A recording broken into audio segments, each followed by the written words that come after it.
Tonight on KGW News, plucked from the roofs of their homes as floodwaters rose around them. The guy just threw the harness around me, got me all set up. Plus, problems with students at a local school spurs a shift to distance learning. There were fights and there were, outbursts. So I think it just created a lot of confusion and worry amongst parents.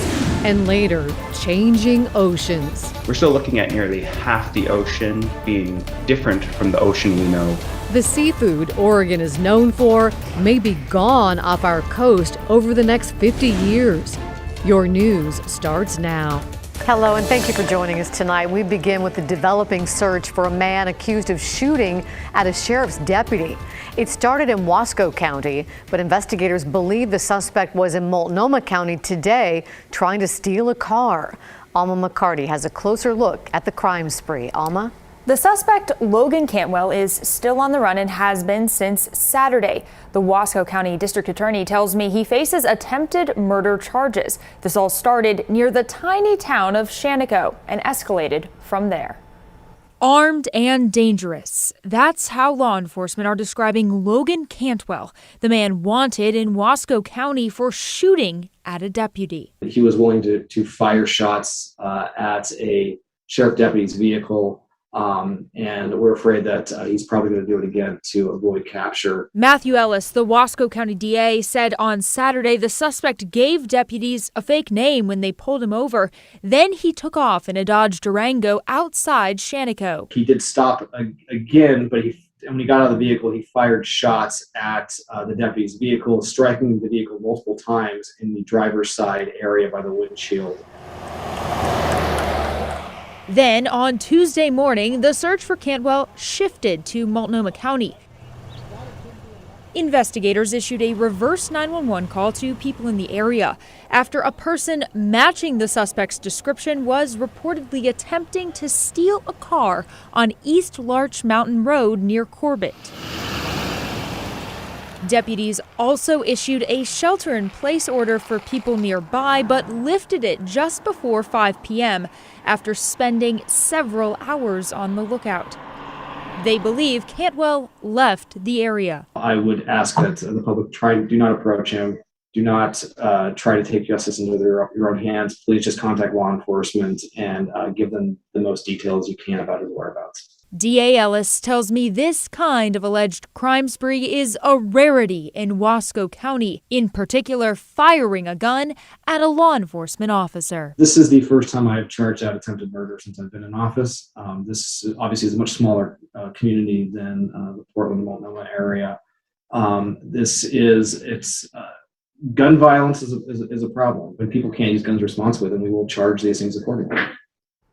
A few more details about this suspect. Investigators say he's between 5'6" and 5'9" with strawberry blonde hair, weighing around 150 pounds, and he could be going by an alias. Thank you, Alma. Now let's get you caught up on tonight's other headlines. In Northwest Washington, massive flooding continues to be a big issue. This is aerial video from around Whatcom County, that's north of Seattle. Nearly 4 inches of rain fell in a 24-hour period in some places, causing rivers to overflow and roads to give way. The flooding also caused at least 3 landslides on I-5 yesterday, but we learned late tonight the interstate is fully back open. In the continued fight against COVID, Pfizer has signed a deal to allow other manufacturers to make its experimental COVID pill.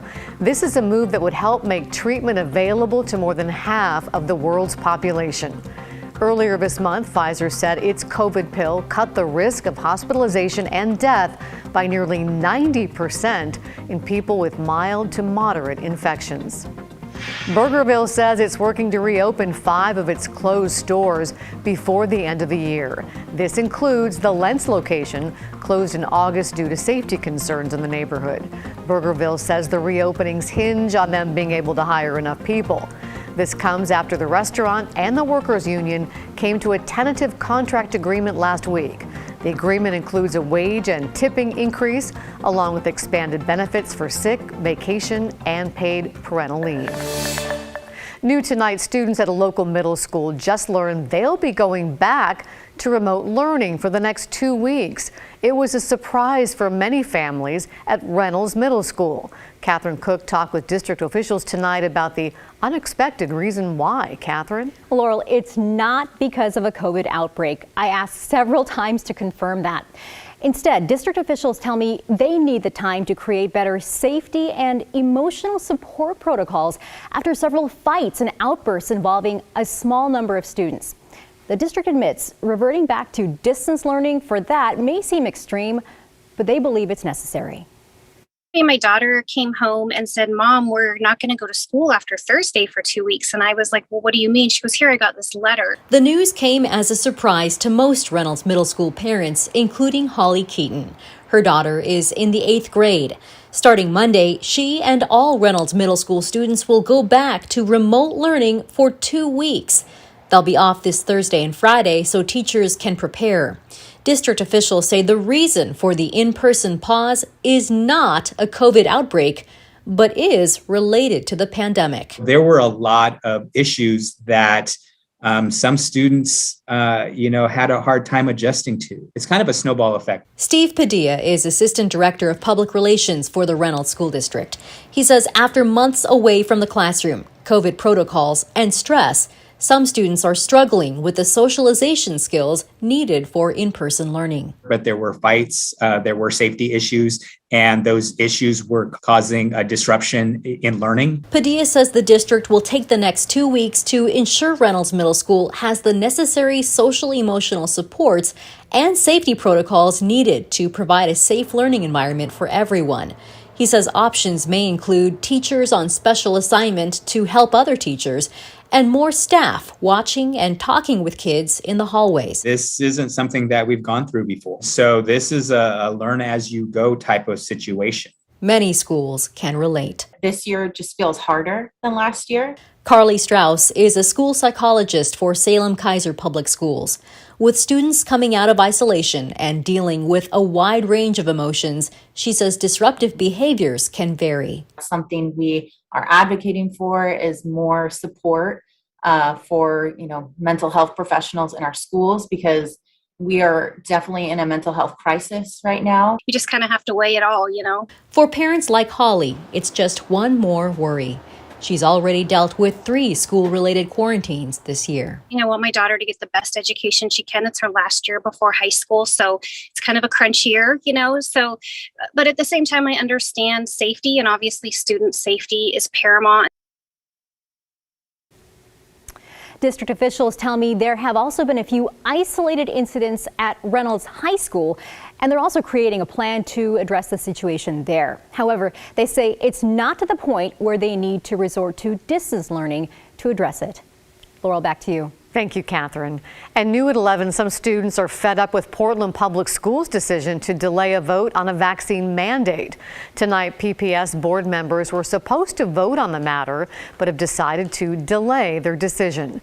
District staff asked the board to wait 6 months to take action, saying the cases are no longer peaking and the county was getting closer to herd immunity. But tonight, some students expressed frustration. Bringing this up for debate again in mid-May with less than a month to school will accomplish nothing. In my opinion, it's simply a foolish idea, and the damage will already have been done by then.